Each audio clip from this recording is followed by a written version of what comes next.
you want. I'm on my phone, so. Okay. So we are live. What lurks behind this unassuming storefront in Cleveland, Ohio?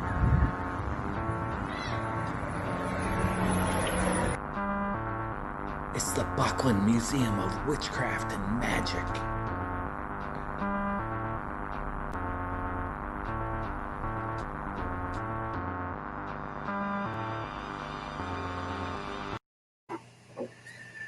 Okay, so welcome to the Buckland Museum of Witchcraft and Magic, where magic comes alive on the west side of Cleveland. My name is Stephen Ermel. I'm the director of the museum, as well as a lot of other things. We do this in partnership with my wife Jillian, and of course our partner Tony, who she's the owner of the artifacts, and we're really happy to be able to share this stuff with the world. So we've been quiet for a while, no live streams recently, but we've been busy giving tours, socially distanced. And if you would like to come see the museum, I suggest that you first visit our website, bucklandmuseum.org, and purchase tickets.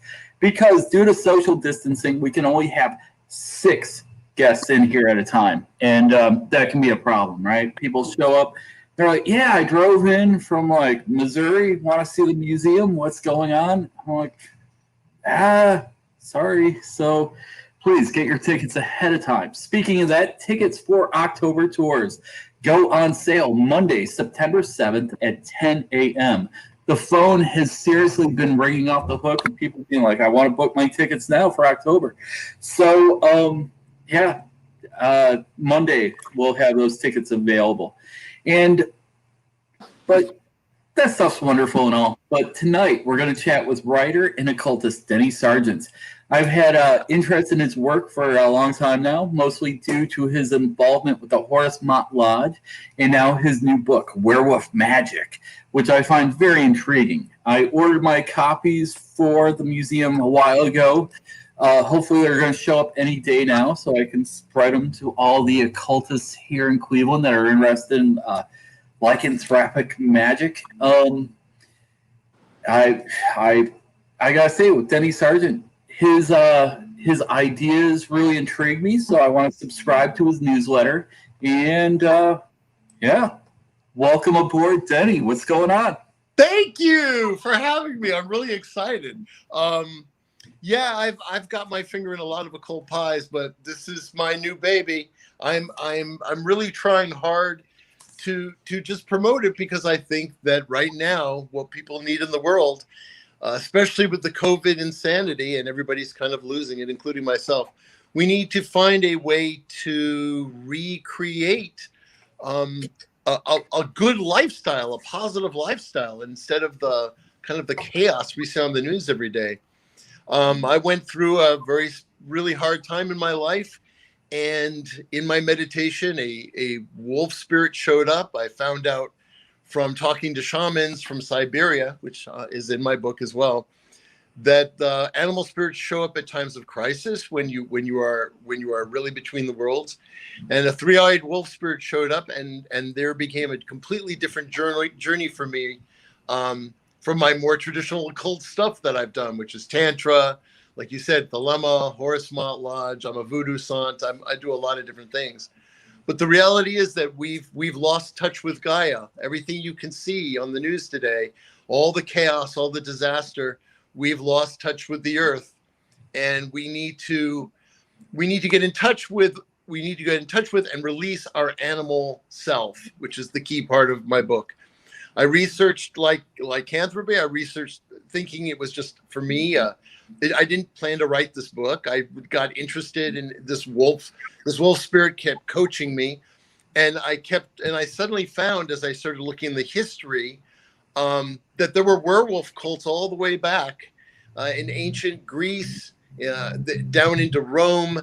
The first werewolf is mentioned in Sumerian texts, and these were not flippant or crazy things. These were hardcore cults of warriors and priests who were deeply in touch in a shamanic manner with their animal spirit, which was a wolf. Then I got into the Norse stuff and started, you have the berserker, which means a bear sark, or somebody who wears a bear skin, who transforms literally into a bear, but not literally. They are just possessed by that part of their inner self that is intense and powerful and animalistic. They don't talk that much, but if you look in the sagas, you'll find Ulf Sarks, who are berserkers who turn into wolves. So this all intrigued me, and I thought it was fascinating. And I was going through so much crisis, and my entire world was shattered. What I started to realize was what's important in life.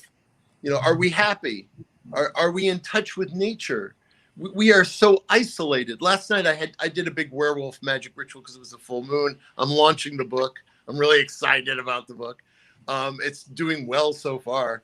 But the idea, what came to me last night when I went completely primordial, I did my quote unquote shifting, which I'm not going to grow hair and, but I entered a state where my brain was being essentially run by my animal self, by my lower cortex, what Carl Sagan called the animal mind or the dragon mind, right?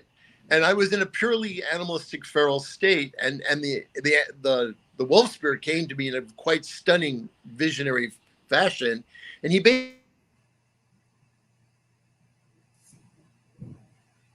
we don't have to exist. There's lots of species out there. We're not doing a very good job of things, and we're destroying the planet. The planet is reacting in a very negative way to what we're doing, and this is normal. Gaia is conscious, right? So really the key, which all tribal cultures, Native Americans, other tribal cultures that I have met and worked with in Guatemala and other places, they all say the same thing. We have to accept that we are animals, that the animals are our ancestors, they're our teachers, that we have to be part of the ecosystem. We have to own the fact that we are a crucial part of an ecosystem, but we're just one part of an ecosystem. Unfortunately, the mechanistic culture, the Judeo-Christian culture has all said that no, we're superior to animals, we're superior to the earth. The earth is just something for us to use. So in a nutshell, we have to break through that wall.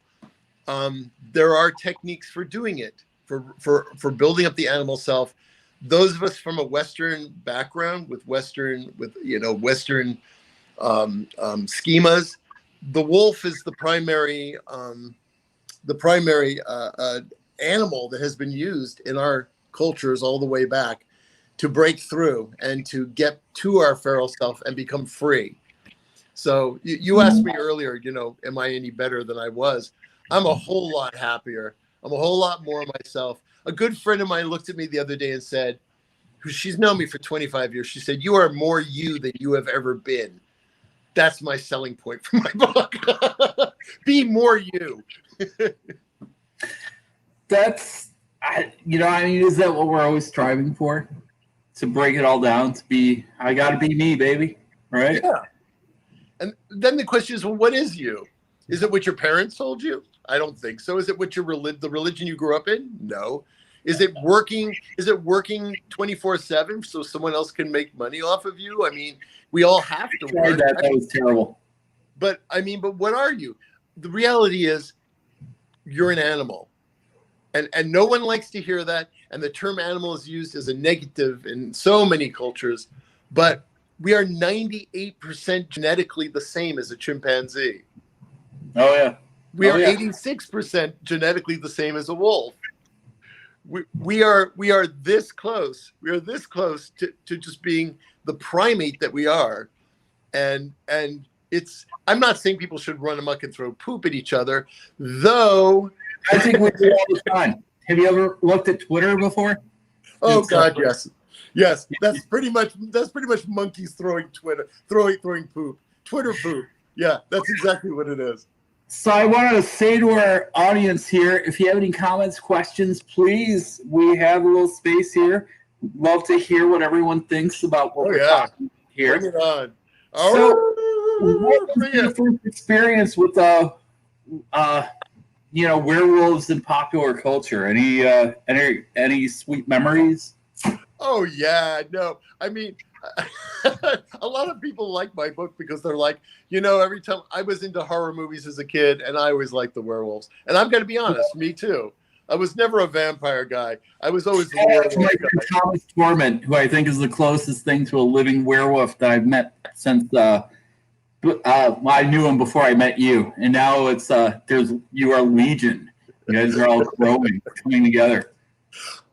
The bottom line is that we are suppressing so much, and I met shamans. I hung out with Siberian Ulchi shamans, and I've met so many people who call themselves shamans. And let me tell you, after meeting hardcore Siberian shamans who said to me, "Why would anybody want to be a shaman? It's a miserable life. It shortens your life. You have to travel into the spirit world. You have to transform into animals and deal with animal spirits, and it's just it's too much." They couldn't understand why Americans were into this new age thing. But real shamanism is hardcore, intense work. I don't claim to be a shaman at all. I learned some of the techniques from them, and I created my own thing in this book. I don't claim it to be shamanism. I respect, and I don't want anything to do with cultural appropriation, but I just mentioning that because I've met shamans in Guatemala, I met shamans, the Ulchi shamans, and I've met shamans in Mexico, and all of them gave me more food for thought and more information. And it really boils down to, we have all the genetic things we need. We have all the skills we need. We have to just break through this conditioning wall we have so that we can start talking to the spirits and working with the spirits. Meaning, when we go out into the woods, we can touch a tree and feel it, and we can feel the deer, and we can feel the animals. All of this came about because people needed to survive, and they needed to find animals to eat. And so the shaman would go into this fugue, would turn into essentially a half man, half wolf, entity, wearing. In Norse they say you are wearing the wolf skin, and it is your true skin. And the human skin is not the true skin. Your true skin, when you enter these fugue states, these people who are able to transform, their true skin is the animal skin, whatever it is, whether it's a bear sark or an oof sark or whatever. So once you are in that state, you know where the animals are. And shamans, you can see, cave painting after cave painting, shamanic trance state after there's plenty of information out there. Their job was to find the game, because in winter you needed to know where the caribou were, or where so this idea that you enter the state and then you can travel and you can astral travel. There's some wonderful, really good theses and doctoral research papers out there on the idea of the double, or this another part of your soul that has no real form, but it is what we can project. So in Egypt they call, they say there's the Ba and the Ka and etc. And in primitive cultures and in magic, we know that there are different layers of our soul, right? And one of them is this energetic field that traditionally in traditional witchcraft, and witches, by the way, most witches were accused of werewolfery as well as being witches. It's something I didn't realize until I started doing this book, going through the piles and piles and piles of witchcraft, horrible witchcraft trial documents. They were many of them, a large percentage, were also accused of being werewolves, which I thought was fascinating. And then as I got deeper in my book, I talk a lot about why that was, because they were survivals of a shape-shifting shamanic culture that came out of Greece and Rome. And by the way, there were still werewolves were still considered real by the church up through the 1700s. So this hasn't gone away. And their view, of course, is that demons make you do this for you. But the reality is that they would call on what's called the Lord of the Forest in many different names, and also the Earth Mother and the Moon Goddess in various forms to help them leave their body, their astral body, and take on the form of the wolf, and then go run amok, play whatever. So of course, through the church documents and all the stuff we see on movies today, it's all horrible, right? Like these people turn into werewolves and they kill and eat, and then they feel terrible. And so I was joking that my book is really like werewolf, no guilt. You don't have to kill people to do shit, to move through this. Anyway, so. One thing I always like to talk to about people is like where they came from. What was your first magical idea? So here we are right now, and you're kind of like, you're completely immersed in being aware, Denny. But where did this come from? Okay, what's the secret origin of Denny Sargent, Werewolf at Arms? I joke a lot about this because when I was just telling the story. When I was 9 years old, no, 7 or 8 years old, I had all my friends play Cult. I made them all go in. And, what? You had them all play. I incarnated this way, okay? Like all my neighborhood friends, we would play different games, like Pirates and War. And mine was, no, we're going to play Cult. And I made a little statue of some sort of deity and in a garage, and we burned cigarettes for incense, and I made them all pray to it. And I look back and think, oh man, I was really a nuts kid. I was initiated. I've discovered paganism during my puberty, which is, I think, when most incarnated occultists come out, and then discovered New York City. Oh, thank goodness for New York City.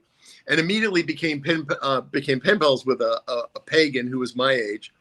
And by 14, I was in pagan way when I was like 12, 13. Remember, this is the 70s. So like, I didn't need parental permission until I got initiated into Welsh traditional witchcraft when I was 14. I had to get a letter from my mom, which was an interesting conversation.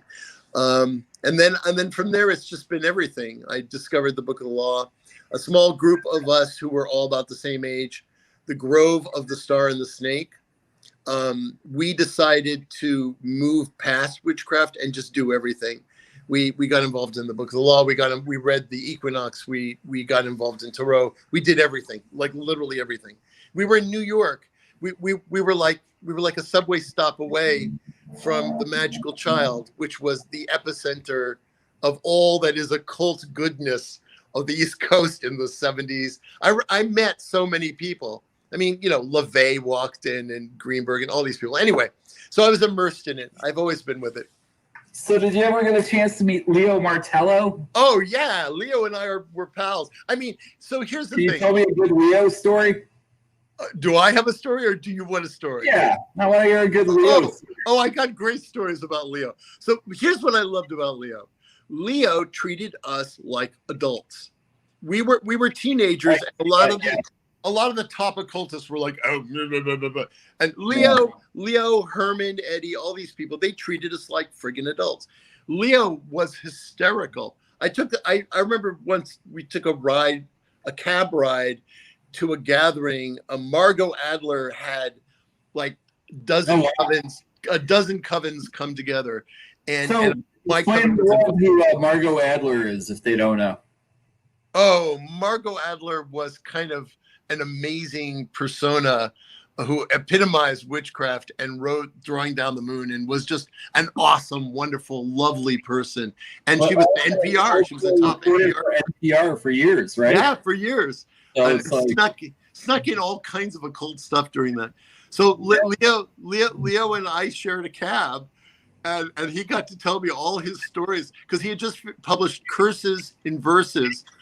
And I said, and I'm in like a traditional coven. I'm like, we don't really curse that much. And he was hilarious. He said, well, why don't you? like, what's wrong with you? What's stopping you? And I'm like, well, there's this, threefold, and ye harm none. And he's like, oh, screw that. No, if they mess with you, kill them. And he had a sword cane and flowing hair. He was the best, man. He was. There were so many characters, though. I mean, it was a scene. Anyway, so I got some cool pieces from Leo, so I'm excited to hear stories about him. So. Oh yeah, no, I probably have more. I mean, it was New York in the '70s, so my memory is not quite what it should be. But man, I didn't appreciate any of it. I ran into all these people. I met like everybody who came in through the store because the Magical Child was like the place, right? I mean, I saw the first copy of the Necronomicon. I knew Simon Magus who did the Necronomicon. I mean, these were all wonderful, nice people. Yeah. And I hung out with the head of the OTO. What can you say? It was like a special time. Anyway, our group, the Grove, we absorbed everything, and because we were mainlining everything coming out of the Magical Child. That's how the HML actually started. Was we found Cincinnati Journal of Ceremonial Magic in the Magical Child. Had never heard of it. So for people that are listening that don't really know, so this Cincinnati Journal of the journal. What is it? The Cincinnati Journal of Ceremonial Magic. All right. So here, that's started about 4 hours south of us. And there are many people involved with it. One of the special people is somebody very special to this collection here.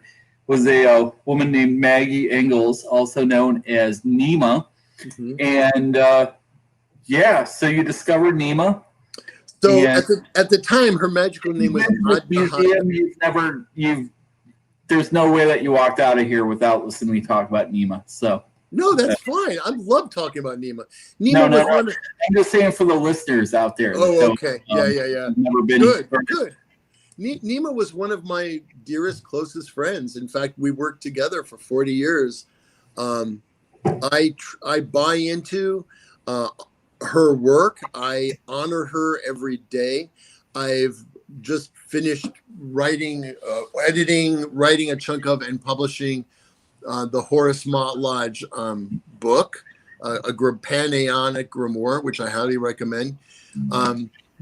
What happened was, that's her symbol that she signed her paintings with, and she asked me for a pantacle, and I said, all right. I'm a ceramic artist as well, and I said, I'm going to put your symbol on the pantacle, and she thought that was a wise move. So. Nima, we discovered her stuff in the Cincinnati Journal of Ceremonial Magic. Oh yeah. It's so weird that that's on the back because I just finished writing a whole essay about that symbol. Anyway, I'd love to read it. Anyway, we discovered her stuff, and we thought, okay, this stuff is pretty cool. At this point, so the Grove of the Star and the Snake. Our motto was, if it works, use it. If it doesn't, F it, right? That was our magical motto. Like, we tried everything, and if something lit us up in the circle, then we kept it. Her work, her Ipsos mantra, her work lit us up like a firecracker when we sat in circle, and we were like, holy moly, what is this? So we got in touch with her. There was no internet, of course, and we started a long pen pal relationship with her and telephone relationship with her. And in fact, she hand wrote out the Ipsos ritual so that we could do it. She hand wrote out a lot of the stuff that appeared in Ma'at Magic, her seminal work, which I highly recommend. And we started doing this work and saying, this is seriously awesome stuff. And then we went to her farm in Ohio, not far from you. And we were all very thelemic and involved in the Book of the Law and Crowley and had read everything, and we're invoking Horus, and we were like, our small group. And when we got there, we all checked notes, her and I and others. It was like a black flame of Ma'at hitting a red flame of Horus. Kaboom! And we ended up going into ritual for like 3, 4, 5 days straight. And what emerged out of it was a transcendental experience I cannot even begin to explain, where we formed the Horus Mott Lodge, realizing that this was a crucial time in humanity's evolution and that we weren't going to survive the Aion of Horus if we could not reach into the Aion of Ma'at, or truth and balance and justice. Now, we're living in the time of COVID right now, and we're watching the Aion of Horus, in my opinion, deconstruct everything. The Horus Mott Lodge is very involved, and it's on the internet, the horusmottlodge.com. We are doing our best to bring Ma'at in magically into the world so that we survive. It's not like Nima used to say. We used to hang out a lot. We used to talk a lot. That it's not a given that our species is going to survive. Gaia is going to continue, right? I mean, but we have great love for this species. We think we have the potential to evolve to what Nima called Homo veritas, or a step up from this sort of weird, Homo sapiens, monkey, violent nutcase, that we are. So what's the next step? That's it. Huh? We're going to evolve into wolves? We will evolve into people who can shapeshift as we like. We will evolve into people that can use all parts of our brain, not just our frontal cortex that tells us that we are in charge of everything, that stores all the brainwashing that we've gotten our whole life, that has separated us from nature. I believe the work I'm doing with Werewolf Magick is crucial, because if you look at tribal cultures, they are not destroying their environment. People, the whole world is coming amok. But if you go visit people in Maya land in Guatemala, or you go visit people, I've been to 30 countries. I've traveled widely. You talk to people who are animists, who are living this. They wouldn't think of polluting their jungle or this is their home. Why would they cut down trees and so they can make extra money, so they can buy more plastic? I mean, we've reached a point of species insanity. We're nuts. So we're trying. We need to evolve. We need to evolve. So most of my work is about, like, how can people evolve, including myself, especially myself. If I can't evolve, then how can I tell other people what to do? How can I write more books about what to do? So anyway, I've written a bunch of books. I think this is my 13th book, and all of them are my trying to say to people, look, here's something that really works. Use it. I'm a pragmatic magician. I don't care about theory. I care about practice. Magic and theory is not very useful. So I wrote a book on knowledge and conversation of the Holy Guardian Angel, because I did it. I spent a year doing it. Absolutely intensely. I received the full-on vision. I was literally knocked unconscious.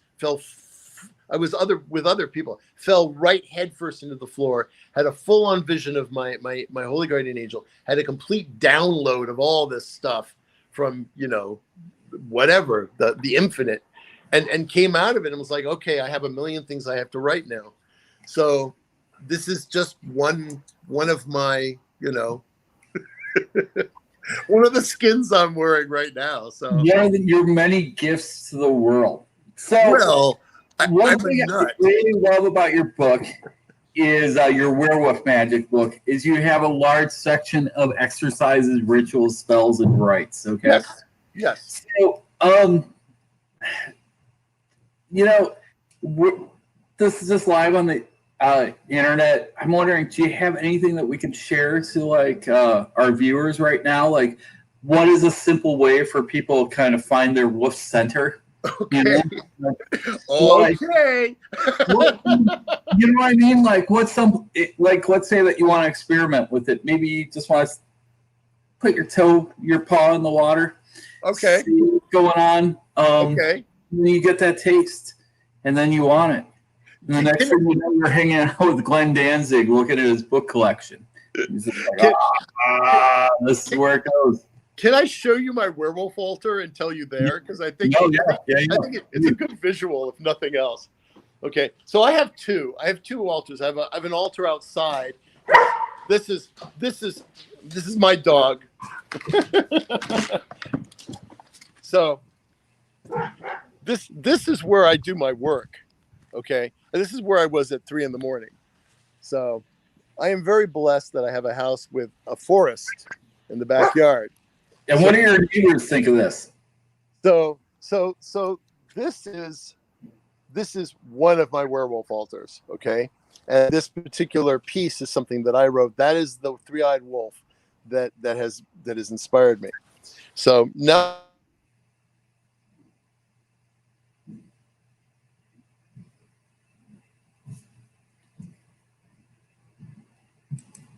so it looks like Denny has frozen a bit while he's taking us out to see his werewolf altar. I don't know if anybody else can not hear him, but I can't. But man, does that look cool. He's got some a stele of a werewolf with some paw prints and some, let's see, we have a copy of his book, Werewolf Magick. Very cool. I'm hoping that he wanders back into his Wi-Fi range here in a second. So just to the side, I can't hear Denny. You can't hear Denny. So I just want to point out, oh wait. Are we back on? We are. Yeah. I'm so sorry. I must have. I guess I have really crappy Wi-Fi. So yeah. So this is. I'm inside now, so it should be fine. Either that or the werewolf spirits didn't like it. This is my indoor werewolf altar. It's kind of like the inside of my brain. Nuts, huh? It's wonderful. I mean, I really don't know what to say. People come in here. I occasionally show people. Some people just back out, you know. So, but this is where I'm at. Like, no fear, man. Like, so that's your indoor domesticated werewolf altar. That's right. That's right. I like you went outside because I could feel like the primal force. Right. You never know how to call it. Is it a stele? Is it a stele? You had a drawing out there, your altar out there. They're called. I'm calling them icons.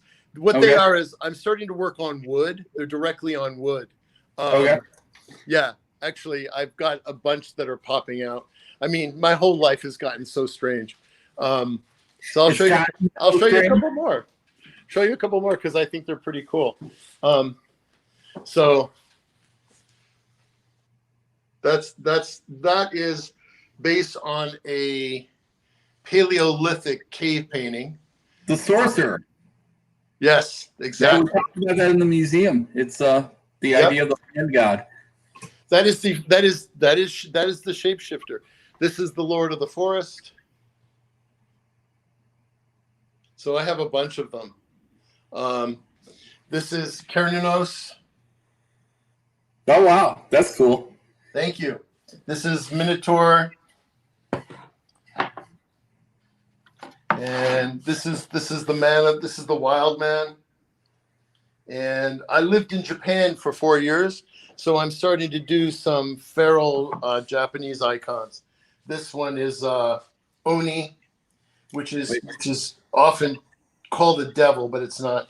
And then I'm working on Inari now. So yeah, this is my world. So, and I collect stuff. I've traveled to 30 different countries, and I've collected masks forever, including that's a shamanic one. That is from the Olchi shamans in Siberia, by the way. And this one is from a shape-shifting cult in Guatemala. It's the deer spirit. I don't know if anybody's interested in this stuff, but you can. This is like my life, right? So anyway, I'm a weirdo. I have to say that I think it's really funny that everybody's mad about having to wear a mask, etc. these days, because guess what? We all wear masks anyway, right? I know, right? No. Nuts. People are nuts. But that's the thing. You leave the house, even if there's not a physical one, there's still a mask on, right? Of course.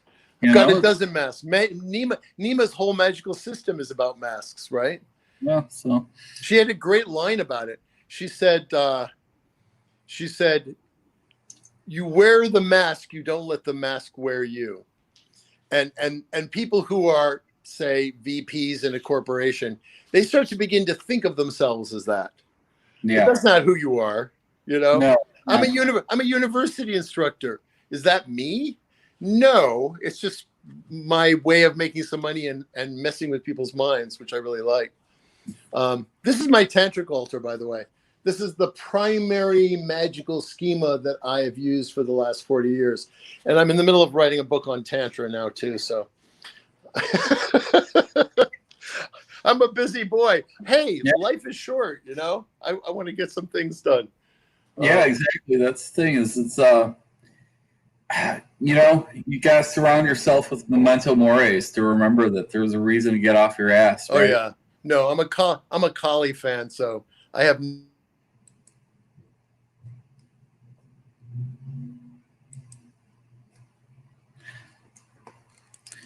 All right, so we are all in agreement that Denny's Wi-Fi sucks, but hey, are we good? We are good. Welcome back, Cotter. See, this is what happens. I start talking occult, and Comcast wants to mess with me. No, that's I don't know. It's all good. So, I just want to say to people watching, feel free to comment. Tenny Komar says cults, not cults. And I'm like, come on. All right, let's see here. Tony says something that's a long stream of stuff I can't click on. So, yeah, if you have a comment or a question for Denny, please do not hesitate to reach out and ask. Those are both wonderful people, by the way. Yeah. Yeah. Crew right there. Yeah. They're my friends. I like pretty much everybody. I'm not really mad at anybody except the current administration, and then I just want to rip their throats out. But I pretty much get along with most people. I'm fine. So right here is Ashley Hall, who dear friend of ours here at the museum. Back when she used to live in Cleveland, she'd come and work with us, and she was awesome. Ashley, I'm very sorry about your loss. It's totally thinking about you right now. But she, her husband is a, dinosaur hunter. They moved out to Montana, out there in the big skies. Cool. Ashley, I think about you a lot, especially these days, because I'm like, a paleontologist. A mess right now. I need a little bit of Ashley awesomeness. So she wants to know, when did Werewolf Magick start? I think we covered this a bit with but is there a point? Is there a ground zero for Werewolf Magick? Okay. I love this question because my master's is in ancient history and cross-cultural communications. So I dug deep. Like, I want people to know that when they look at this book, like the first thought is going to be, oh no, it's another flaky book. No, I have a master's. I really dug hard into the history of this. Before I even decided to write a book, I was like, I want to know if this is a real thing and if there is a history. And indeed there is. The earliest thing I found is a werewolf pictograph, and they just discovered this not too long ago, about 3 or 4 years ago, on a cave in Portugal that clearly shows a half man, half wolf hunting game. That's 40,000 years old. Now, I've looked at wait. 40,000 years. So a lot of people now, a lot of religious studies people, a lot of anthropologists are saying, look, the earliest religion was very, very likely animism. I'm quite sure it was. And it was, there are people today like the Olchi shamans and the shamans I met in Guatemala they are still practicing a religion that began tens of thousands of years ago across the board. This is not just one place or another. They're finding evidence of this kind of shape-shifting, animal-centered, animistic belief system and magic in every part of the world, in ancient China and ancient, Mesopotamia and ancient Greece, etc., etc. So in terms of actual history, because historians, we want our history, right? In terms of actual history, the earliest mention I found is in the Epic of Gilgamesh, where a young man who's in love with Inanna keeps pestering her with his prayers, and she gets tired of it, I guess, and turns him into a werewolf and sends him off, and he gets eaten by dogs. It's not very pleasant. The earliest cult centers that we actually have really good archaeological evidence of that are clearly werewolf priesthood cult centers are in ancient Greece and Arcady, the same area where the god Pan, one of the oldest gods around, was found. There, it's called Mount Lycaon, or Wolf Mountain, and the god that was worshipped there was called Lycaeus or Lycos, and it just meant wolf. And it's so old that they're still doing digs there. The evidence is so old that it goes back into Paleolithic times, and nobody really knows the name of the god. They just call it Lycaeus or Lycaon or Lycos rather. So I mean, I can go on and on. I went a good third of the book was historical references and tons of footnotes of how the werewolf cults, and I could trace it. By the way, there was a werewolf, Zeus, the cult of Zeus, later took over that temple and became known as Lycaon Zeus, i.e., they call him wolfish Zeus or werewolf Zeus. About a mile down the road on the mountain is the temple of wolfish Pan, or Lycaon. Pan? Yes, Pan has been associated with wolves from the very, very beginning. Really? Oh no, I can go down this road for hours if you want. But let's skip ahead to Rome. Let's skip ahead to Rome to the Lupercalia, the most important, one of the oldest, most important festivals in Rome. Lupercalia was the festival of the wolves. The god of that festival was Faunus. Faunus is Pan in Roman mythology, but he's also the god of werewolves and wolves. And the priests of Faunus were called Luperci, or werewolf, essentially werewolves. So, in fact, Pan in ancient Greece, if we go all the way back to because I wrote a book on Pan. I wrote my life's work actually started, a lot of my writing started with, it's called The Book of the Horned One. And it's 30 years worth of research, ritual, and work on Pan. It's not so much history, it's much more ritual work. And Pan actually spoke through me. This sounds so nuts. I don't even know what to say. Pan spoke through me, and I have a transmitted document in there that's a key to a lot of stuff. My whole universe was called Pan Magic. A lot of werewolf magic comes out of Pan Magic, in my opinion, in my world. So yeah, it's called The Book of the Horned One. I have a Facebook page, The Book of the Horned One, where I post a lot of stuff on Pan. Pan is my tutelary deity and has been forever. So I was very happy to see that the secondary werewolf cult in ancient Greece was at this temple of Pan, known as Wolf Pan, Werewolf Pan. So all of this stuff you can find online. I'm not making any of it up. When I'm in my academic world, I tried to be more academic and follow it. Unfortunately, through the editing process of this book, quite a bit of the research got cut because they didn't want a page about Werewolf Pan. They wanted a paragraph. So I have tons and tons. I have piles of Herodotus, Pliny, Livy, important ancient historians who over and over and over and over again, like Herodotus and Pliny and Livy and all these, over and over and over again, they say, yes, no, werewolves are real. Yes, we saw them. Yes, we visited them. And then I went into the Celtic world, and sure enough, that werewolves are actually more positive in the Celtic world than they are in the Norse world than they are in the Christian world, obviously. So werewolves were considered like mercenaries in the Celtic world and were seen as great warriors.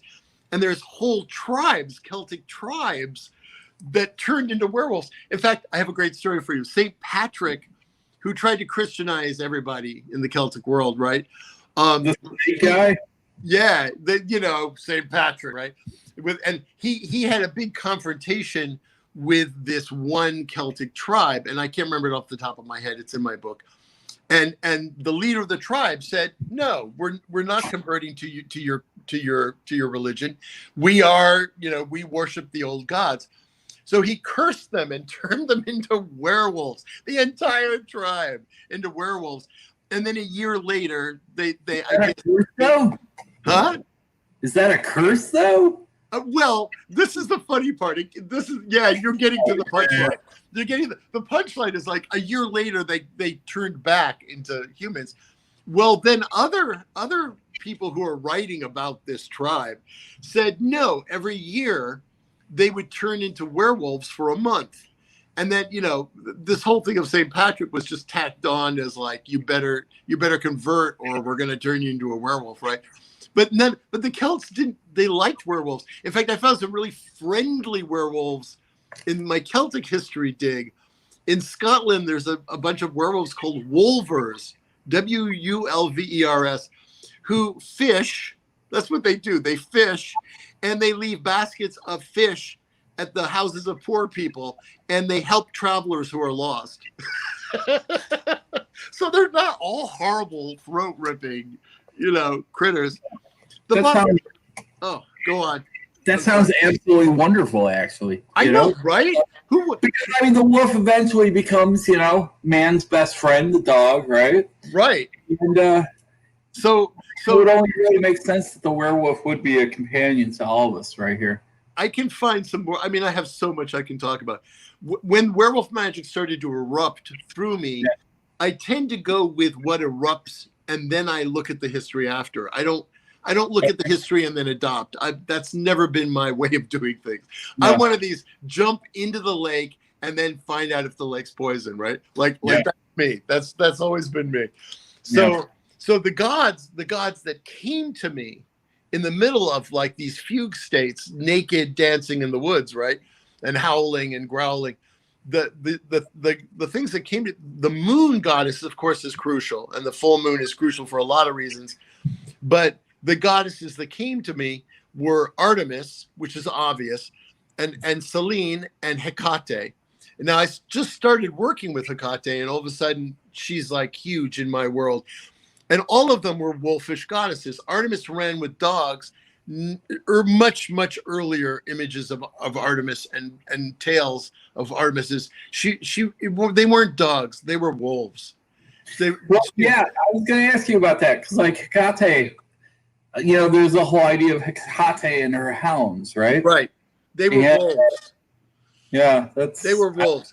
There are images of her with 3 wolf heads, not dogs. In fact, this is something that I kept asking myself, like, what happened here between the wolf and the dog thing? Because everywhere I looked, like in La Lupercalia, there's a sacrifice of a dog, which is really weird. There's no other Roman cult, no other Roman festival where a dog is sacrificed. There's one obscure one, but it's and what it turns out, what historians think is, no, it was originally a wolf until there were so few wolves that it got shifted into a dog. Then I found a linguist who said dogs, who had a whole thing about it. Dogs and wolves are often interchanged in Greek and Roman in conversation. They basically see them as the same. So the later more classical things of like, oh, she ran with dogs, it was wolves. And then I found out that Apollo was a wolf god and was connected with the werewolf cult as well. Because and there are major statues on the Acropolis, and at several cult centers there are statues of wolfish Apollo, And I can go on. I mean, I can spend hours having this conversation with you. That there's these firewalkers in this who worship the god Soranus, who's connected with Apollo, who's also connected with the Lord of the Dead. Wolves are psychopomps. A lot of the werewolf stuff I found. The shamans I've talked to, other shamanic things and animistic things I've read. Wolves guided the dead across, and Anubis, the real fun one for me, and I wasn't going to do any Egyptian stuff, but I included something in the book on Anubis. Anubis was not a jackal. Anubis was a wolf, and I have proof of it. I have a citation. You have the proof of this. Awesome. I do. It's fairly recent that they've realized that Anubis was what's called a golden Egyptian wolf, which doesn't exist anymore. But they found enough information about it. There's another Egyptian god, Wepawet, which is often conflated with Anubis. And Wepawet was clearly called a wolf, but he was a different kind of wolf. And Anubis was a golden wolf. And anyway, there's a link in my book. If people don't believe me, they can go read a scholarly article that was published just a few years ago that said, no, this jackal was not a jackal. This was a wolf. So I found many places and cults where, wolves have been involved in the underworld and helping people for a long time. So I don't know where I was heading. Oh, you wanted like, what could people do? You wanted that. Yeah. Yeah, I think we talked about this. Okay. Yeah, like where. I'm gonna put a ritual on my blog. Okay. People can get there very easily. It's Denny Sargent author.com.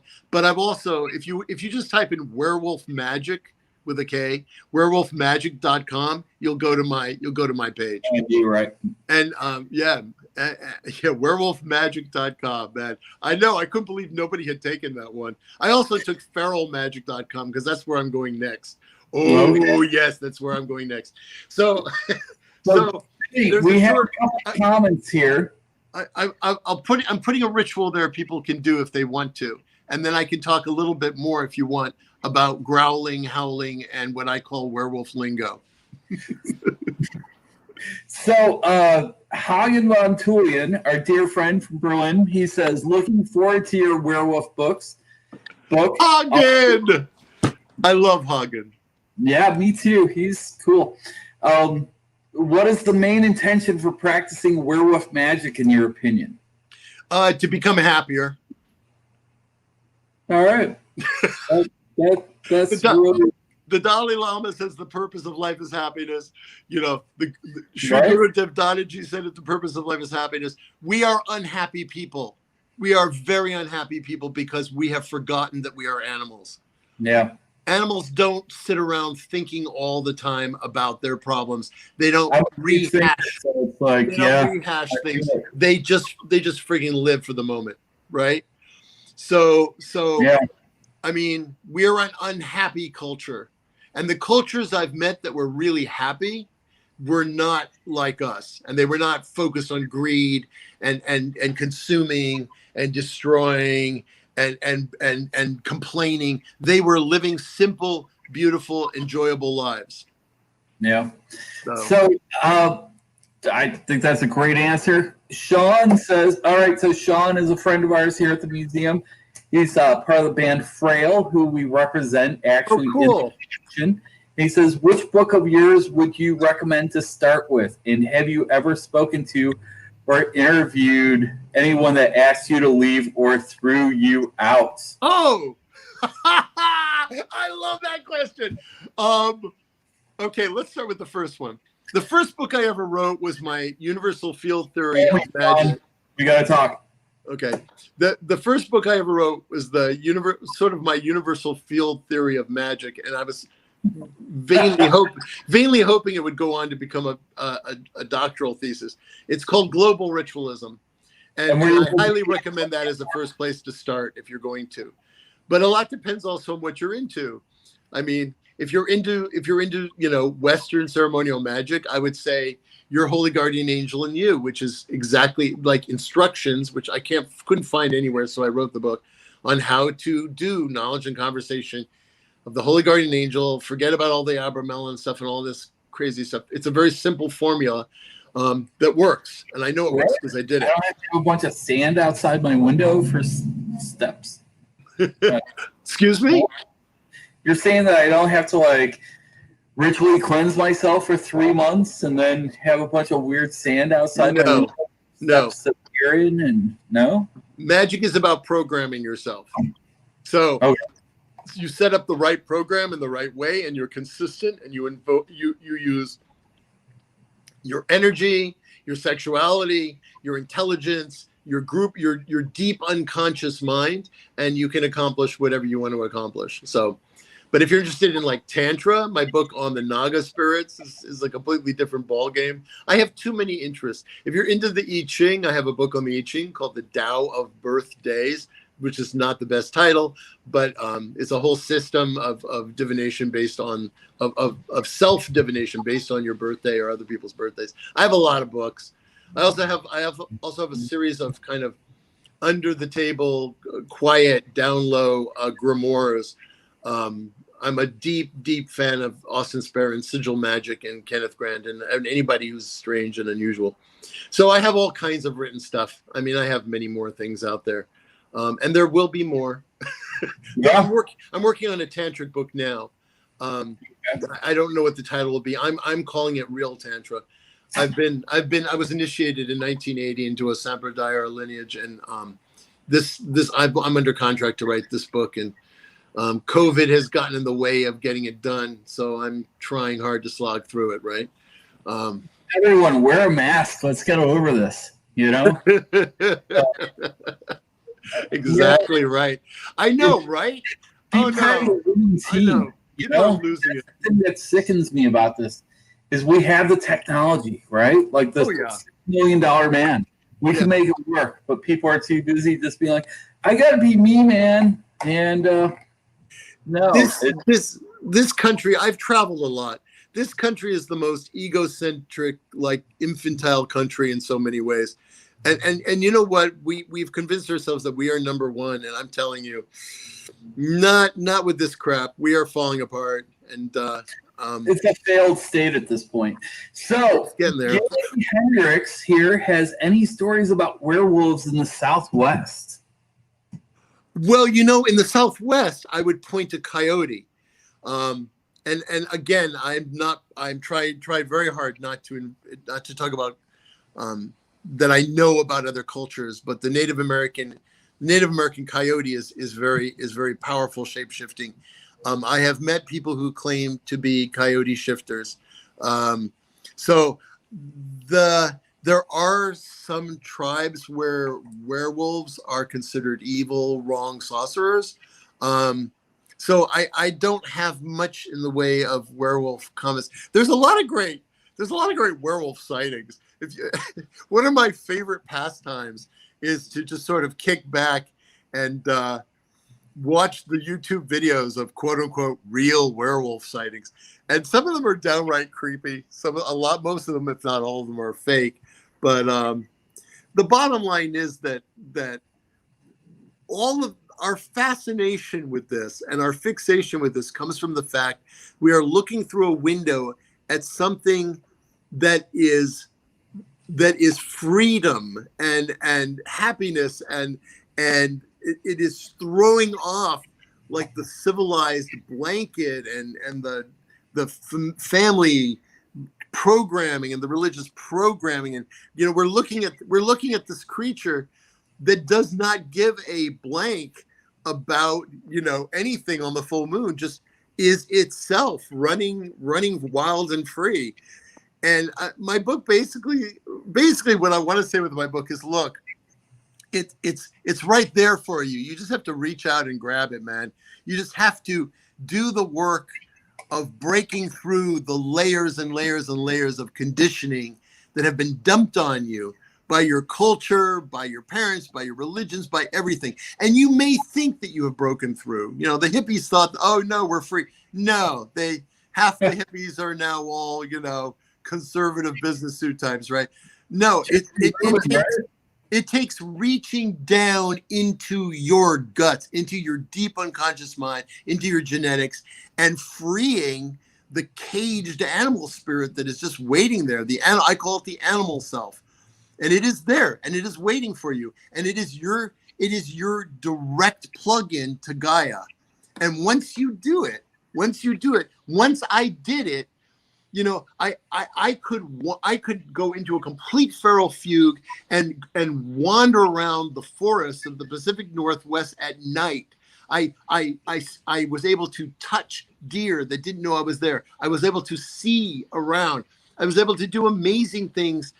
I can go on with stories. It's kind of stupid to say, but the bottom line is, if you truly can become an animal, like so many tribal cultures keep pointing out, then you can learn the wisdom of the animals because they know more than we do. It's like why most of these cultures have animal totems and animal ancestors. I mean, I spent 3-4 weeks in Australia, and every Aboriginal person I met, you know, identified their ancestral animal spirit, which was not an animal, but a cosmic. I mean, I really hesitate to talk about other people's cultures, but in Guatemala, people identify themselves. Everywhere I've been, where people are still part of their ecosystem as a living, breathing animal within the web of all other animals. The animals are seen as wisdom givers and not in some sort of abstract, you know, sort of new agey way, but it's a real thing. You know, as one person said to me, look, we know what's poisonous because the animal showed us. We know where the safe water is because the animal showed us. We know how to track because the animal showed us, right? We knew what worked and what didn't work, which animals healed because we watched sick animals. They showed us, and their spirits came to us and said to us, this is where this is, this is where this is, here's where the caribou are, here's where the deer are. All we ask is that you treat us with respect. And if you kill us and you eat us, you honor us. And you don't kill and eat more than you need. And you are part of the functioning ecosystem, which stays in balance with the Great Mother. Like it's not complicated, right? It's how everyone thought for most of the history of this planet. It's only been since we decided, since you know, these daddy gods had dumped on us, these books that we had dumped on us say, no, you are not an animal. God made you in his always his image, and gives you carte blanche to do with anything you want in the world, including destroy nature. We're in a mess. We're in a mess of our own making, but there's a way out. We don't have to be this way. We don't have to destroy everything. We don't have to poison ourselves and our land. And I mean, there's a way we can change our consciousness. Let's hope so. It's thank you for doing your best to try to figure out a way to like unwind us from this. It's thank you. Yeah. Have fun and be happy. I mean, I'm going to post some stuff. I didn't get a chance to talk to you about a few things. You wanted some cues, but I'm going to post some stuff on my page, a ritual, and probably something about what I call werewolf lingo. Learn to growl, learn to howl. Go out. It's a full moon right now. Go out, get naked. That's why we're talking today, right? Because we're here like the full moon. Yesterday and today. This is my official book launch. I'm having everyone on the internet. I'm sending out things. Go out tonight under the full moon and howl and let your animal spirit out. And that's and this is my book. This is my book launch.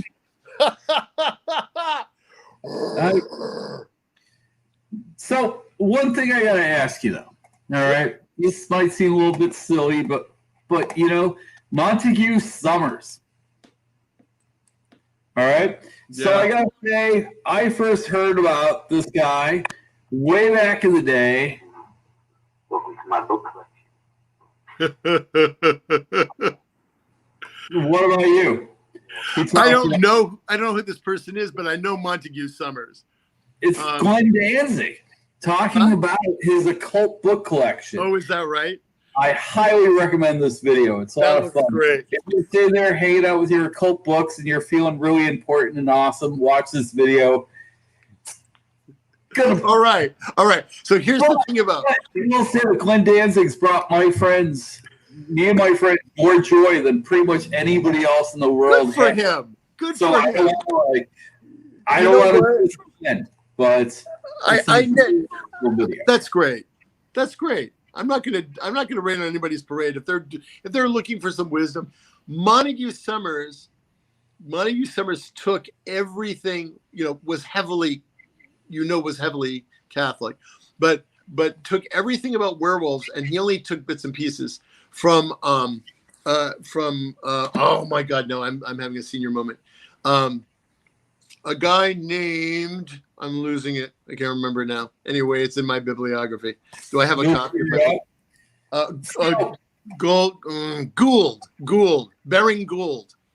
Baring Gould was the lodestone, the gold in my research, because Baring Gould in the early 1800s, he went totally nuts on werewolves, and you'll see that I have maybe 50 werewolf books now. Every single one of them took almost everything from this one guy, Baring Gould. Right. Yeah. So if you really want to read everything, this guy went nuts. There's huge chapters on the Norse and Celtic, and really? I don't know I don't know why he did this, but he also provided me tons and tons of ways to get into the witchcraft trial documents, and he referenced different trial documents that I was able to then go find. Yeah, Baring, BARING -GOULD is his name. That's the one. All the occultists, all of them, from Brad Steiger and etc., they're all pulling from Baring Gould. So really, he was awesome. He was awesome sauce, that guy. You were him out as a major source for your book? Yeah, sure. Yeah, no, he's all over the citations. And there's a bunch of people. There's probably half a dozen people I found. There's a guy who runs a werewolf a wolf deity website, a German, and it's one of the best compiled, historically accurate wolf and werewolf sites there are. I got a lot of great Celtic stuff from him. I spent 4 years doing this book, so I have a question, like kind of a lost in the weeds kind of question. What's up with the full moon? Why? That is a very good question, because like you read some stuff and they say, oh no, this is just, Hollywood. But if you start digging into the ancient stuff, the PGM and even much further back, the goddesses of the moon, like Artemis and Hecate, were extremely important in shape-shifting. I figured this one out on my own, but yeah. Well, it also, if you're into the Tree of Life and ceremonial magic, which I have been for a long time, Yesod, or the lunar sphere, is the sphere of witchcraft and magic and transformation. So there's a lot to the moon being crucial in terms of the unconscious mind, in terms of accessing the deep unconscious, the group unconscious mind. And it's the goddesses of the moon that have always been the transformers. Think of I say Circe. I've been corrected. It's not Circe. It's Kirke, I believe. And if you know about the Odyssey and about him going to that island, and she changed men who landed on her island into wolves. And then Odysseus's people, she changed into pigs and other things. What's very funny about that story, and most people don't talk about, is when Odysseus left, and I think he got, if I remember right, he got everybody changed, all his crew changed back. The people who she had changed into wolves didn't leave. They didn't want to leave. They were perfectly happy being wolves. You're So, good here. you know, there's you go in, the further you go back, you start to see that the moon, the shape-shifting happens best at night, and it happens best, and the moon has tremendous amount of pull. If nothing else, it has pull on, you know, we're mostly water. It has pull on us, the tidal feelings, and almost everyone who's involved with the mental health field will tell you that full moons is when everybody loses their mind, right? And it's true. It's everyone. I know when it's getting to be a full moon, because I have a lot of other energy going on in me that is different and a little bit more hardcore. So, is the full moon necessary? No, it's not really necessary. What I found in my research, because I was doing these rituals, dark moon, full moon, half moon. I was everything I did in my book I tested. So what I found was that full moon was the easiest time to go into trance state, to go into a fugue state, and to do these things. So I'm not sure exactly why, but I think I hit upon the key ideas in my mind. I have some more in the book, but I don't remember. So October, special month to me, and I'm sure you. There's 2 full moons. Oh, I love October. You know, I wonder what. Yeah, you know, this is the time, right, where we thrive and we run. Yeah. Oh yeah. What do you think about a month with 2 full moons? Yeah, right? No, this moon is so auspicious. This moon is the corn moon, but it also is a kind of an intense supermoon, because it's not the moon closest to the fall equinox. I can't remember what they call it. They have a special name for it. But it's a powerful, powerful moon. And my book is dropping right on the full moon. I was praying the whole time, like, oh, please, werewolf gods, you know, if you're going to drop my moon, drop it on the full moon. And sure enough, boom, it's in my local stores as of now. So I'm a happy camper. You go stare at them and just be like, that's me. Yeah, I sent you a picture of what, I mean, I've always been into werewolves. I think I sent you a picture of what my Halloween costume is like. I've really upped my game. I mean, I don't know. Can you see it? Yeah. Yeah. That's me having a really good time on Halloween. Yeah. I have something funny to say about that, if you don't mind. It's a story. So every year I go to my friend's house. My friend he's really into Halloween, and he's awesome. He's awesome, and he helped me a lot with the book too. And I do my werewolf thing, and it's been, you know, many years now of doing this. The last few years, I like to scare the heck out of everyone. This is just, what can I say? You know, and I would hide, you know, behind the house, and people would go up to get the candy, and I'd come out like, and do my whole thing. Well, the last few years, the little kids, the parents, I scare. The little kids, not fazed at all. They come right up to me. And they fist bump me. I'm like, and they're like, cool. And they fist bump me. So the last Halloween, I had about 50 kids around me, right?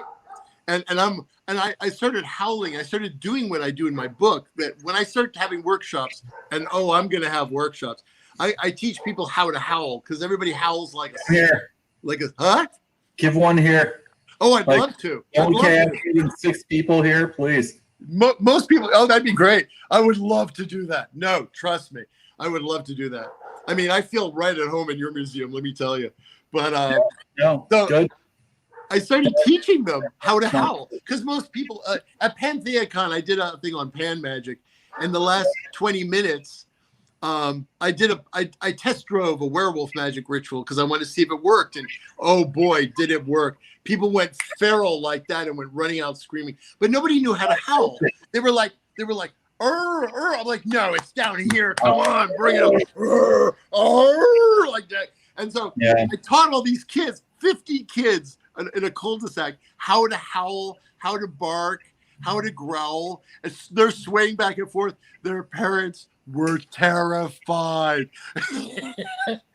That night, I'm like, my work is done. 50 feral 3,000 years from now, they're going to try to figure you out. No one. People, my friends are trying to figure me out now. So, right. No, there's no figuring. I have no idea. I'm a complete nut. I do what I do. I'm pulled where the gods pull me is where I go, and that's why I write books on holy guardian angels and tantra and now werewolf. I'm like, whatever I'm interested in is where I go. Right? It's all good. It's all good. It's all good. Hey, I'm a voodoo son too. I love that stuff too. I don't know. What can I say? So Emma Laricia says he's a very interesting, but he has a tendency to forget answering the question. And I guess, you know what? I don't think that's a problem. What's the question? Yeah, exactly. What is the question? We have questions, but what are they? I have to say that I've really, really, really enjoyed hanging out with you here, Denny. This is I've been reading the PDF of your book. I've really enjoyed it. Hopefully the copy of the books will show up soon so I can sell them to my visitors. Yeah. I'm going to say goodbye to the crew here. Will you stick on for a second so I can say goodbye? I certainly will. And I'm sorry I didn't answer questions, but if anybody wants to write me, werewolfmagick.com, I'm happy to answer your questions. Just Denny Sargent Werewolf, and they can figure out who you are. Yeah, DennySargentAuthor.com or werewolfmagick.com. I will answer your questions, I promise. I'm sorry. I get a little excited. I get a little bit feral, and I forget to answer questions. My bad. Yeah, the thing is, it's sorry we're not playing by your systems and rules, man. But we're kind of the point of my book, right, is like I tend to get a little overexcited. Yeah, sorry. Yeah. Sorry, not sorry. Down here we have Hagen Montulian saying thank you guys. And Hagen, thank you for all you do for the culture. Oh, thank you. I love what I do, and I'm having so much fun. And thank you for carrying on the Buckland Museum. He was a wonderful man, and I'm really glad that you're doing Did you ever get a chance to meet Ray in New York? I did. Yeah. Really? So I always want to ask our guests if they have any like Ray stories or anything. So yeah. I have a quick story, but it's not from me. It's from my best friend who's unfortunately passing away right now.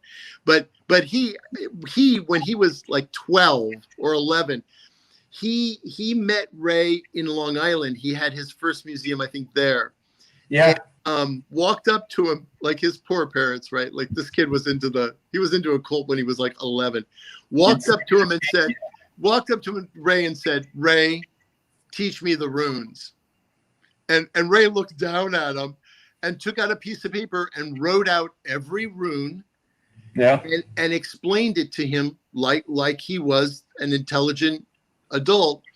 And he still has that sheet of paper. And I thought that just said so much about him. What a wonderful man. That is the ultimate Ray story that I've ever heard. Because wow. He was a sweet man. He was a really good guy. That's the Raymond Buckland that I knew. I only got to know him for like the last year-ish of his life. But so my partner in the museum, Tony, she was very close with him. And he would always take time to kind of like be like, all right, this is what we got to do. This is how we're going to do it. Wow, what a cool story. Thank you for that, Denny. I'm glad it got shared because he's dying and no one else is going to ever share that story. So now it's part of your museum collection. Yeah, it really is. Yeah. Oh that is so. Like one thing I always tell about Ray is, I would like write him an email and be like, "This is a press release that I wrote. What do you think?" And he'd write me back, and it'd just be like, "Steven, it looks like it has potential. Give me a couple days because I'm very busy right now. And then 20 minutes later, I'd get this like email back, and he'd totally like cross out things and just be like, nobody cares about that. Why do you move the stuff at the end to the very top? Because that's the first thing you want them to read. You know, with all these cool, really notes on like what was important about a press release. And if anybody knows anything about Ray Buckland, that guy knew press releases, right? He was good. And you know, it would just be this thing like, oh, you know, but then he'd just be like, all right, I got to do it. And that is, I mean, that's generosity, right? Your time. Yes. Yes. You know, like you taking a time out of your day to like help people is pretty much, I don't know. That's what I call it. It's not just me. Anybody who's serious about magic calls it the great work. This is what we do. As I get older, I'm looking at the end of my life. I mean, this is just a normal thing, and it's an intelligent thing to do. And what I want to be, you know, I want to leave something behind that's going to help other people. I've been a teacher. I've been a teacher most of my life, you know, and I can't imagine, you know, people not thinking, how can I leave the world better in whatever way is possible? And I happen to be obsessed with, you know, wide range of spirituality and magic and ancient history and so on. So also I teach linguistics and I teach methodology and pedagogy. I mean, but every day I teach. I don't teach now because of what's going on, but every day I go into class, it's showtime, and I try to put on as enthusiastic and funny and intelligent a show as I can. And every book I write, I try to do the same thing. Yeah. I don't write books so that they end up on somebody's shelf and nobody reads them. I write books so that people will pick them up and do it. Because man, and you know, long after I'm gone, I hope my books float around and that people benefit from it. I still have a few more books in me, I'm quite sure. So you know, and I have to thank all the people who have helped me tremendously. The author, Brandy Williams, edited this book and made it civil, and bless her, because this book never would have existed without her. And there's all kinds of other people. Brandy's one of the coolest people I've ever met. Yes, she is. Yes, and I wanted to give her a shout out because this book would not exist without her. And there's just many. The Typhonian Magic book that she edited is the book that I needed 40 years ago. Yeah, right? Exactly. I wish I had had it 40 years ago. Yeah. You know, Lon Duquette, another sweetheart of a guy who I really, really like, and I don't know him deeply, but I get along very well with him. He wrote it. Yeah. He wrote a really nice blurb for this book, and he didn't have to. I mean, there's a lot of people. My friend Peter has done a lot to help this book. My friend Vasco Briggy, who's an amazing artist, got me. He did a beautiful art piece of the three-eyed wolf that helped me tremendously through everything. You know, I'm just like surrounded by people who are talented and awesome and cool, and this is my tribe. Like everybody who likes this book or gets this book, this is my tribe. I don't care what country you're in. You know, you can be from anywhere in the world. Doesn't matter to me. I lived in Japan for 4 years. I have friends there who are like rooting me on. I learned a lot about Shinto, a lot about animism. And I wrote a book about Shinto too, because I can't stop writing books, I guess, called Dancing with Spirits, by the way. So these are people all doing the great work. This is what we're here for. People who are just trying to sell workshops or whatever. It's going to come and go, but if we can change things in a way, if we can help people evolve and find the truth inside of themselves, whether it's, you know, Ma'at and just come to understanding that the craziness happening right now is like not helpful. Or also in my book, I want people to strip away all the conditioning and civilized crap that stops us from just going into the woods naked and being part of the ecosystem and finding joy, pure joy in just being in nature, right? And being part of nature. Yeah. We don't need to cut it all down. We don't need to consume. We're so busy consuming because we have a hole in us. You know, we're unhappy. We're unhappy, and we know things are wrong, and we know that work is this, and we know that everything's wrong and skew-wise. And our animal instincts are telling us this is all wrong, and it just makes us more frustrated and unhappy. And people do dumb things. As you can see every day on the news, because they're unhappy. And then there's people channeling that unhappiness to get power, right? But we can be happy. It's not that complicated. But it takes some work. I completely agree. So a couple last comments here is Tony says, thank you so much for sharing the story. At least I think that's Tony, because I'm the only other one that posts under that name there. Emma says, will he be coming to the museum sometime? And I say probably next year, Starwood, right? If possible, I did Starwood this year, and bless all those people. They did such a phenomenal job. They did such a phenomenal job. It was fantastic. No, but like, I mean, it's just hard. It's hard, you know. Yeah.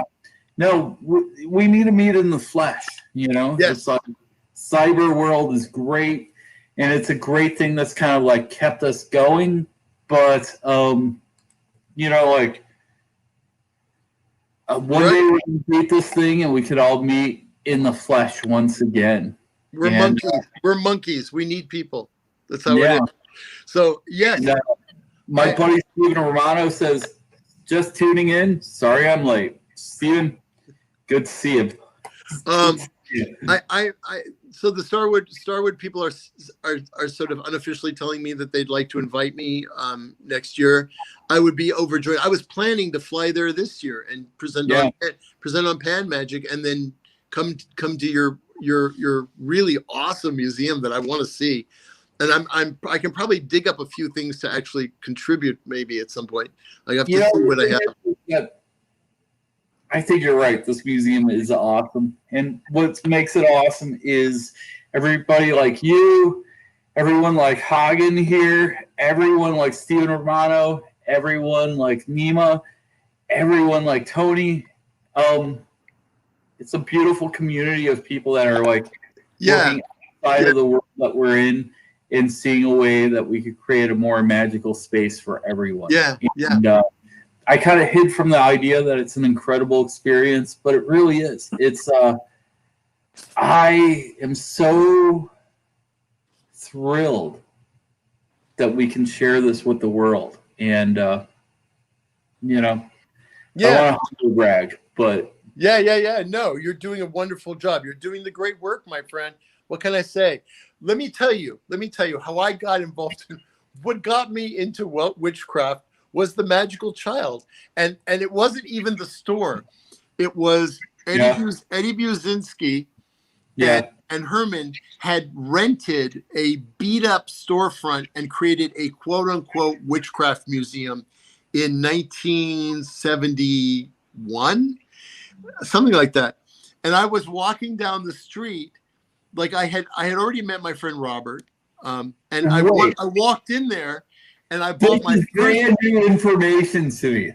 And then I bought my first pentagram underneath these mannequins dressed as a priest and priestess.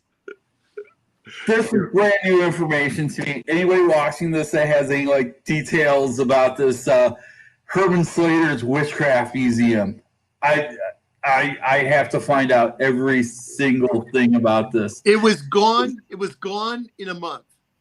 It was. I don't care. I have to know I need to hear the hours of the day that this was in existence. It was. Well, I was like, 14. So I'll see what I can write up for you and send to you, because it was just like, whoa. Because they were like, Ray could do it, we could do it. Why can't we do it? Right, exactly. Ray could do it. He's out there in the suburbs. Oh my gosh. This was typical. Herman and Eddie was like, let's start a museum. Okay, that didn't work out. All right, let's move on. Yeah, well, but you know what though? That's where I got my first pamphlet on witchcraft. I got my first pentagram, and I'll never forget it, because I walked around and went, holy shit, this is real. Like these people are real. And God bless anyone that comes in here and is just like, no, you're doing the same thing, dude. You're spreading the magic, because think of all the kids that have gone into your store, like all the kids, right? And their parents are like, maybe the parents are like, oh yeah, I don't know. Listen, you know what? Let me tell you something. Nobody knows what's going on inside those kids' brain, but I can tell you, they're looking around going, this is it, man. I know what I want to be when I grow up. I'm hoping aside from an occultism witch, that they also say, I'm hoping when I grow up, I can be a werewolf too. That's what I'm hoping. All those kids fist bumping me and howling, and I'm like, yes, that is the future. That is the future. Feral children. They won't have to strip off all this stuff that's laying on our head, right? They'll just run amok. That'll be great. Oh my God. I think that's a really great way for us to end this conversation. Thank you so much for coming and hanging out with us. I only got to meet you. I guess I met you back in February, and I felt like I knew you for a real long time. I got to tell, I don't know. I'm so excited to carry your book. It's going to show. Thank you so much. I don't know, because let's face it, like being a werewolf. I mean, I come from a tradition of were-tarantulas, but werewolves, I think, is a little more accessible. So there's more in the group unconscious mind of werewolves. Hey, listen, there are millions and millions of past werewolf priests out there. When you look at my book and you start reading, you're going to be like, holy moly, this was a thing in the ancient world, right? And you know what? It's part of, I'm trying to revive a bit of a long tradition. And shamanism is dying out around the world. I just heard some disturbing news about a shamanic tribe I knew about that is going to give up. It's going to give it up. So we've got to find a way. This is not shamanism. Obviously, what I do is not shamanism. But we've got to find a way where we can help people connect with and unleash their animal self in a way that helps them be healthier, happier, better people, better humans that are part of Gaia and not outside of nature. We need to stop talking about nature like it's a thing. It's not. It's us. It's our home. It's who we are. Everything, every ritual I do, I end by thanking the Mother of Earth and saying, to you, from you, all things. Because everything comes from nature and everything goes back to nature. And someday my ashes are going to be part of that, right? So. Yeah. All right. Well, Denny, just one moment. I'll be right back. Sure. All right. So everybody watching this, thank you very much. I think we're going to step up our video presentations again for a little bit, at least coming up in the next Wheel of the Year. Going up to Samhain, Halloween, I feel like there's going to be some great changes here around the museum. Nothing I really can talk about here, but things have been getting a little strange. So, I hope everybody sends some good vibes over here. And I have a feeling that I am going to be an apostle of the werewolf here for. I hope everyone coming in here has a great time. And if you don't have a good time, I'm very sorry. But you know what? We do our best. Where do I wrap this up? Okay. like I said, Monday morning, 10 o'clock, you get to buy your tickets for October. And let's face it, that's the time when everyone wants to come hang out in the museum. So, I don't know. I'm looking at you, like you right there. And I want you to know that for me, from the bottom of my heart, I want you to stay witchy, my friend. Take care.